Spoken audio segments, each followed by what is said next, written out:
Assalamu alaikum. Today I am going to recite Surah Yusuf ayah number 45 and 46 with meaning.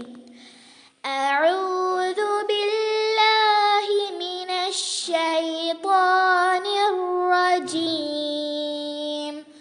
ശപിക്കപ്പെട്ട പിശാചിൽ നിന്ന് ഞാൻ അല്ലാഹുവിനോട് അഭയം തേടുന്നു. ബിസ്മില്ലാഹിർ റഹ്മാനിർ റഹീം. പരമകാരുണ്യകനും കരുണാനിധിയുമായ അല്ലാഹുവിൻ്റെ നാമത്തിൽ. وقال الذي نجا منهما وادكر بعد أمة أنا أنبئكم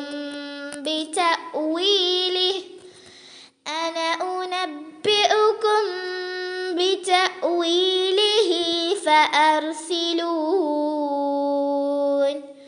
ആ രണ്ടു പേരിൽ നിന്ന് രക്ഷപ്പെട്ടവൻ പറഞ്ഞു, ഒരു നീണ്ട കാലയളവിന് ശേഷം അവന് ഓർമ്മ വരികയും ചെയ്തു. അതിൻ്റെ വ്യാഖ്യാനത്തെപ്പറ്റി ഞാൻ നിങ്ങൾക്ക് വിവരിച്ചു തരാം.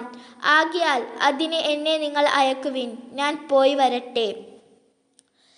യൂസുഫ് അയ്യുഹസ്സിദ്ദീഖു അഫ്തിനാ ഫീ സബ്ഇ ബഖറാത്തിൻ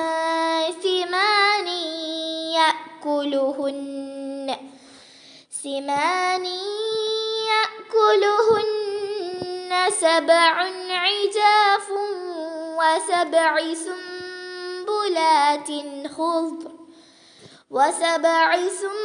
سنبلات خضر وأخر يابسات لعلي أرجع إلى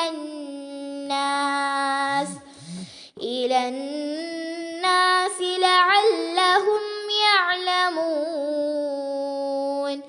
അവൻ പറഞ്ഞു, യൂസുഫ്, ഹേ സത്യസന്ധ, 7 തടിച്ചു കൊഴുത്ത പശുക്കളെ മെലിഞ്ഞ 7 പശുക്കൾ തിന്നുന്നതിൻ്റെ കാര്യത്തിൽ ഞങ്ങൾക്ക് വിധി പറഞ്ഞു തരണം. 7 പച്ചധാന്യക്കതിരുകളുടെയും വേറെ 7 ഉണങ്ങിയവയുടെയും കാര്യത്തിലും എനിക്ക് ആ ജനങ്ങളുടെ അടുക്കലേക്ക് അവർക്കറിയുവാൻ വേണ്ടി അതും കൊണ്ട് മടങ്ങിച്ചെല്ലാമല്ലോ.